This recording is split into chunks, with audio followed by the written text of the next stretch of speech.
sebenarnya juga kembali ke bulan besar ini. Karena artinya bulan besar itu adalah bulan kosong. Bulan kosong artinya mengosongkan.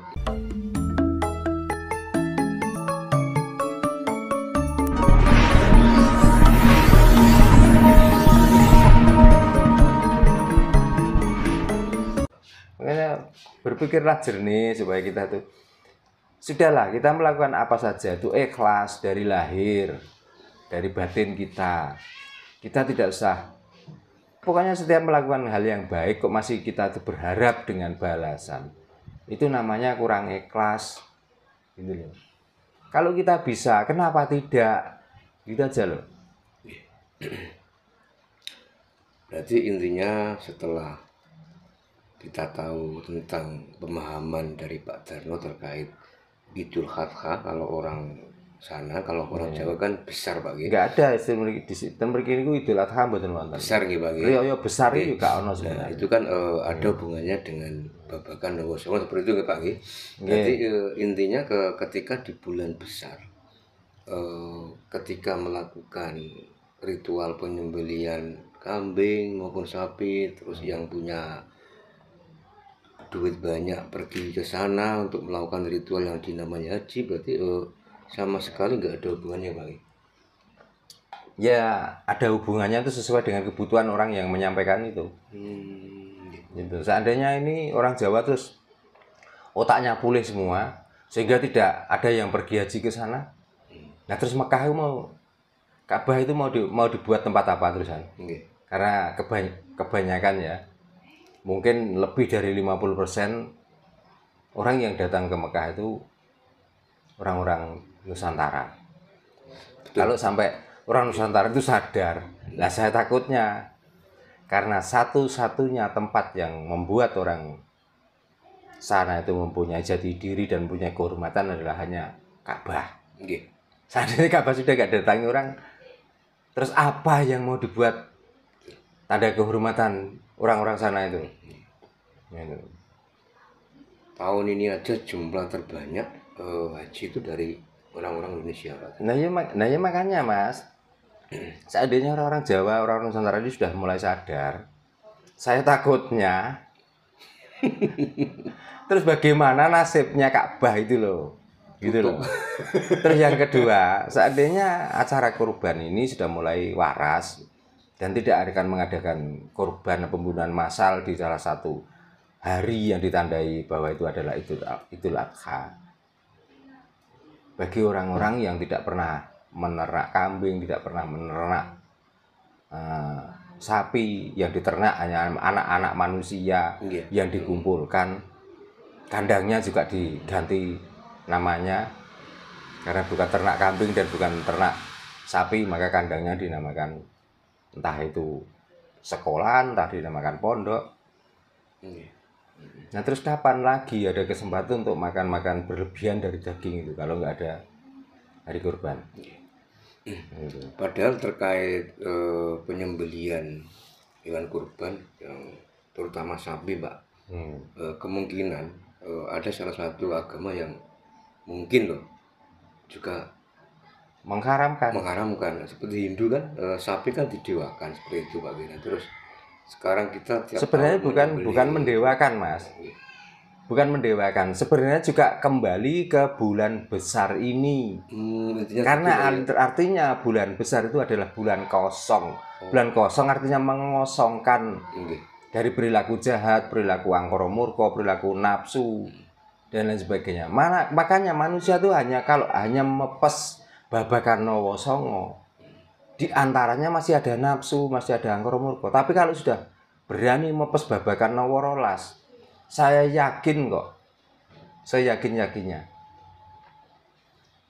ucapannya itu ucapan yang menyejukkan, perilakunya juga akan menjadi contoh. Lah, kebanyakan orang itu ya dikenali juga babakan Nawa Songo, karena kalau sudah babakan Nawa Rolas, orang itu akan tanpa diajari pun, jadi yang dinamakan kitab sing tanpa tinulis, ning iso diwaca. Nah, apa diantaranya Karena di situ sering diajarkan babakan Nowo Songo. Kok saya mengatakan babakan Nowo Rolas? Karena Nowo itu adalah lubang. Di dalam tubuh manusia itu ada lubang 12 jumlahnya. Yang 9 kelihatan lubang besar, yang 3 lubang kecil. Ya disitulah awal mula kita hidup dan disitulah akhir dari perjalanan hidup. Nah, letaknya di mana? Letaknya di pusar. Maka di samping lubang yang besar itu 9, di pusar ada lubang lagi 3. Maka di saat orang itu bisa menutupi, dalam arti menutupi tidak mengikuti ya, tentang nafsu yang lewat dari babakan Nowo Rolas itu, maka itulah orang itu bisa masuk di dalam bulan kosong ini atau bulan besar ini, atau yang dinamakan Wujolo itu ya. Jadi kalau orang Jawa sudah mempelajari tentang itu, di dalam bulan besar atau bulan Wujolo ini biasanya lebih banyak mengheningkan ciptanya masing-masing. Mengheningkan bukan berarti permintaan, tapi mengheningkan artinya introspeksi diri.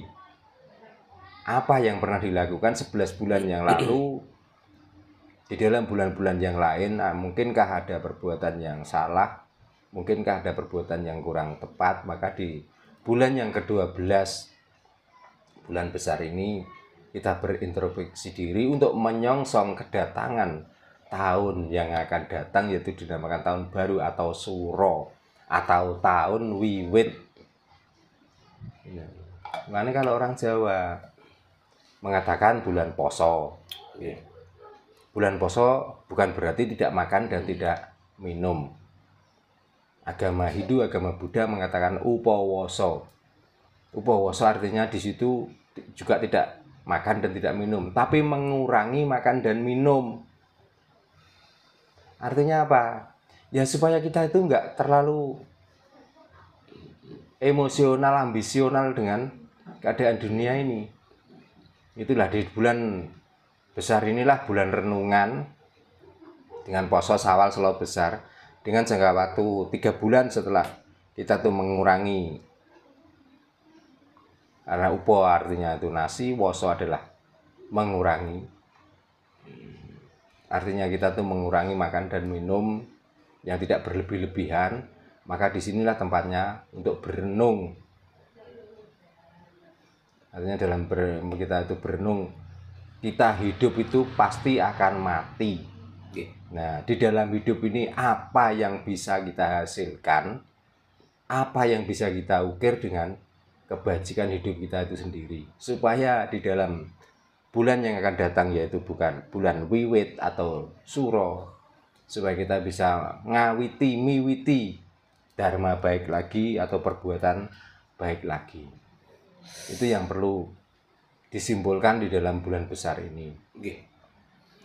Terkait dengan fatwa MUI yang semakin membingungkan, Pak Terno, mungkinkah, perlukah suatu lembaga yang dinamakan MUI ini dibubarkan?